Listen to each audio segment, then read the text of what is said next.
Afsana kitchen blog আবার আজকে নতুন হচ্ছে রেসিপি নিয়ে চলে এসেছি। দেখুন বন্ধুরা, আপনাদেরকে কী করে দেখাবো। এই যে ছোলার ডাল নিয়েছি, ধুয়ে পরিষ্কার করে পানির মধ্যে ভিজিয়ে রেখেছি। এটা হচ্ছে মহিষের মাংস নিয়েছি, চর্বি সহ। মাংসটা দেখতেই কত সুন্দর, দেখতেই পাচ্ছেন চর্বি ওলা মাংস। এই যে মাংস নিয়ে নিয়েছি। এই যে আলু কেটে ছিলে ধুয়ে পরিষ্কার করে নিয়ে নিয়েছি। চাল নিয়ে নিয়েছি, যেই চালের ভাত খাওয়া হয় বাড়িতে সেই চাল নিয়ে নিয়েছি আমাদের।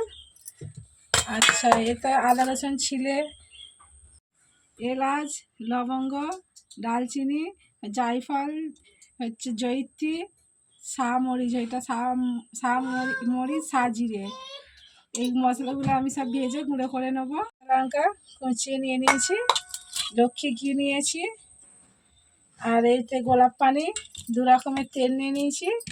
আর এবার সব রকমের মশলা তো আছেই, আমি একটু ফাটিয়ে নেবো, তবে ভাজার সুবিধা হবে। এই যে এটাকে ভেঙে নেবো। এখন মশলাগুলো সব ভাজা হয়ে গেছে, এবার গুঁড়ো করে নেবো।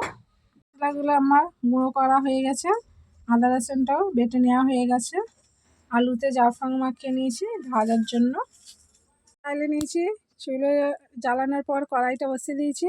কড়াই গরম হলে আলুগুলো ভেজে নেবো। কড়াই গরম হয়ে গেছে, তার মধ্যে সাদা তেল দিয়ে দিচ্ছি। তেল গরম হয়ে গেছে, এই যে জাফরান মাখা আলুগুলো তেলের মধ্যে ছেড়ে দেবো।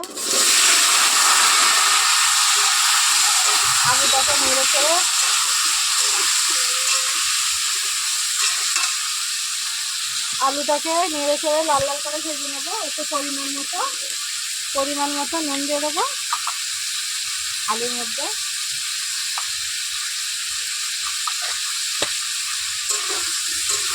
নুন দেওয়ার পর আলুটা আমার ভাজা হয়ে গেছে।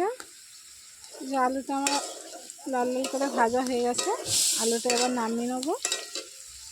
চুলার মধ্যে বসিয়ে দেবো, এতেই মাংস কষে নেবো। মাংস কষা হয়ে গেলে এই যে চুলার মধ্যে বসিয়ে দিচ্ছি, হাঁড়িটা তখন গরম হোক। এতেই মাংসটা কষে নেবো। মাংস কষা হয়ে গেলে ওর মধ্যে চাল ডাল আবার কষে নেবো। তারপরে হাফ সিদ্ধ হয়ে গেলে আলুটা দিয়ে দেবো। একটা বড় সাইজের হাঁড়ি নিয়ে নিয়েছি। এই যে হাঁড়িটা গরম হোক ততক্ষণ, তারপরে তেল দেবো। হাঁড়ি গরম হয়ে গেছে, প্রথমে আমি সাদা তেল দিচ্ছি, তারপরে সরিষার তেল দেবো। সাদা তেল দেওয়ার পর আবার সরিষার তেল দিয়ে দিচ্ছি। ঠিক আছে, এই যে কেটে রাখা পেঁয়াজ আর কাঁচা লঙ্কা কুচানোটা দিয়ে দিচ্ছি তেলের মধ্যে। ওটাকে নেড়ে চেড়ে লাল লাল করে নেবো, তারপরে মাংসটা দেবো। এই যে দেখুন, এটাকে ভালো করে নেড়ে চেড়ে লাল লাল করে ভেজে নেবো, তারপরে মাংস দেবো। পেঁয়াজটা আমার লাল লাল হয়ে গেছে, এই যে মাংসটা দিয়ে দেবো।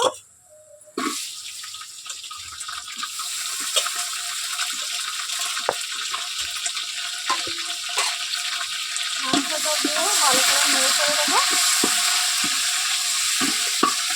পরিমাণ মতো নুন দিয়ে দেবো।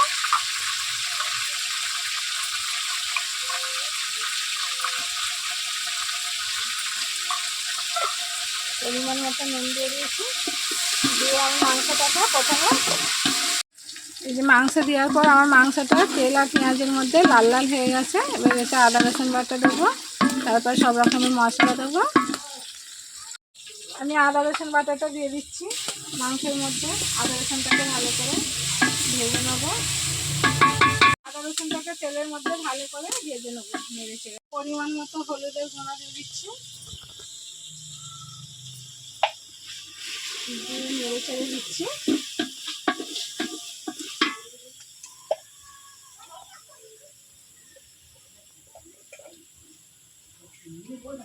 পরিমাণ মতো লঙ্কার গুঁড়োটাও দিয়ে দিচ্ছি, নেড়ে চেড়ে দিচ্ছি। ধনে আর জিরের গুঁড়াটা দিয়ে দিচ্ছি। আবার হয়ে আসার আগে আবার জিরের গুঁড়ো, আবার ওই যে বিরিয়ানির মশলা গুঁড়ো করেছি। পরিমাণ মতো পানি দেবো, মশলাটাকে ভালো করে কষিয়ে নেবো।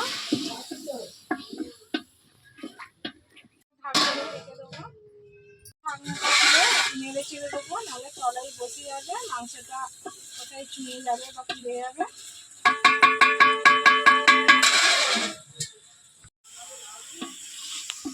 আমার মাংসটা কষানো হয়ে গেছে, মাংস কষানো হয়ে গেছে। ওর মধ্যে চালগুলো ধুয়ে পরিষ্কার করে রেখে দিয়েছিলাম ঢেলে দিচ্ছি। ডালও ধুয়ে রেখেছিলাম, ডালটাও দিয়ে দিচ্ছি। ডাল মাংসের মধ্যে ঢেলে দিয়ে এই যে মাংসতে যেসব মশলা দিয়েছি বেশি বেশি, সেই মশলার মধ্যে ডালটাকে কষিয়ে নেবো। কষানো হয়ে গেলে পরিমাণ মতো পানি দিয়ে দেবো। ডাল মাংসের মধ্যে দিয়ে দিচ্ছি। মাংস কষানো হয়ে যাওয়ার পর ডালটাকে ভালো করে কষিয়ে নেবো। কষানো হয়ে গেলে পরিমাণ মতো পানি দেবো। এটা হাফ সিদ্ধ হয়ে গেলে আলু ভাজা, যে আলুটা ভেজে রেখেছি সেই আলুগুলো দিয়ে দেবো। তারপরে 2 রকমের ফের মশলা দেবো। করে পানি দেবো, দিয়ে আবারও কষিয়ে নেবো। ডাল দেওয়ার পর মাংসের মশলার উপরে আমার কষানো হয়ে গেছে। এবার পরিমাণ মতো পানি ঢেলে দেবো। এইগুলো ডালটা হাফ সিদ্ধ হয়ে গেলে আলু ভাজাটা ওর মধ্যে দিয়ে দেবো। পরিমাণ মতো পানি দেওয়ার পর ভালো করে নেড়ে ছেড়ে দেবো। দেওয়ার পর ঢাকনাটা ঢেকে দেবো। তো ঢাকনাটা খুলে দেখে নেবো আমার চাল আর ডাল, এই যে চাল আর ডাল আমার হাফ সিদ্ধ হয়েই গেছে। এই যে ডাল এবারে ভেজে রাখা আলুটা এর মধ্যে দিয়ে দেবো।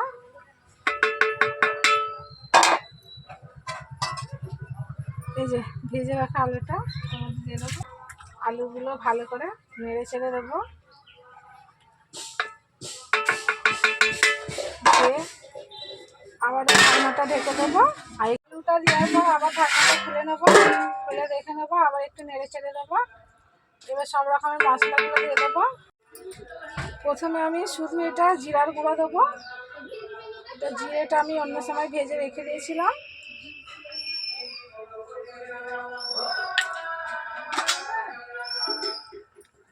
দেওয়ার পর নেড়ে ছেড়ে দেবো।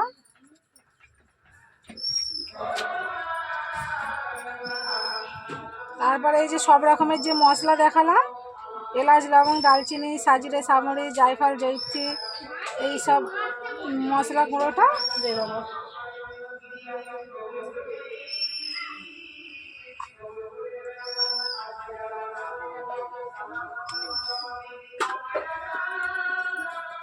দেওয়ার পর ভালো করে নেড়ে ছেড়ে সব কিছুর সঙ্গে মিশিয়ে দেবো।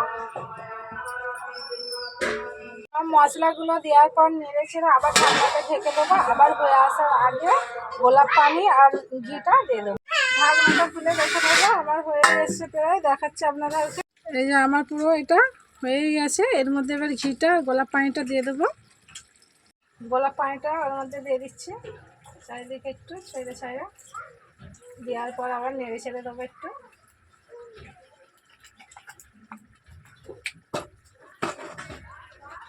এবার ঘিটা দিয়ে দেবো। ঘিটাও ওর মধ্যে দিয়ে দেবো।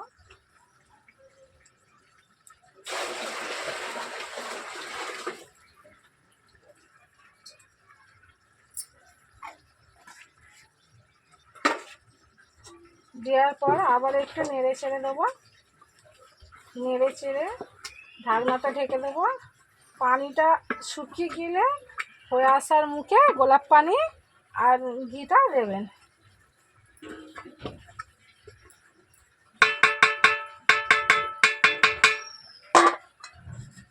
আবারও ঢাকনাটা ঢেকে দেবো। আগুনের মধ্যে বসে রাখবো একটু। আমার এটা রেডি, দেখুন কত সুন্দর লাগছে। আমি হাঁড়ি ধরে দেখাচ্ছি। এই যে দেখতেই পাচ্ছেন ওপরে ঘিগুলো কি সুন্দর জমে আছে। এবার নামিয়ে নেবো চুলাই থেকে। উপরে সব দেখা যাচ্ছে ঘিগুলো কেমন জমে আছে, ডালগুলোও কি সুন্দর ফুটে আছে, সবই দেখতে পাচ্ছেন। আর এটা হচ্ছে চুলার মধ্যে করলে হচ্ছে জাল দেওয়ার পর, চুলার মধ্যে জাল দেওয়ার পর এগুলো হাফ সিদ্ধ হয়ে গেলে জালটা কমিয়ে দিয়ে আস্তে আস্তে একটু জালে করবেন। আর গ্যাসের মধ্যে হলে ফুল জোরে দিয়ে ফুটে গেলে এগুলো হাফ সিদ্ধ হয়ে গেলে তখন গ্যাসের জোরটা লো করে দিয়ে করবেন, তবেই ভালো হবে। সব কিছু সিদ্ধও হবে আর কি সুন্দর শুকিয়ে যাবে, রসগুলো পানি থাকবে না। ওইটা হচ্ছে ঘি জমে আছে, ঘি যে দিয়েছিলাম। এবার দেখুন বন্ধুরা কালারটা কত সুন্দর লাগছে। আর এর একটা খুশবু ইমেল বের হয়েছে, রান্নার যে সেন্ট বের হয়, সব কিছু মশলা এত সুন্দর, না খেয়ে দেখলে বুঝতেই পারবেন না। সেম টু সেম আমি যেইভাবে করলাম সেইভাবে অবশ্যই আপনারা করবেন। বন্ধুরা এই যে আমি বেড়ে নিয়েছি, এটা হচ্ছে ডাল চাল মাংস দিয়ে তাহারি করেছি। তাহারি ছোলার ডাল মাংস এই সব রকম দিয়ে এটা তাহারি বলে। এটাকে আমি তাহারি করেছি। এটা খেয়ে দেখো আপনাদেরকে।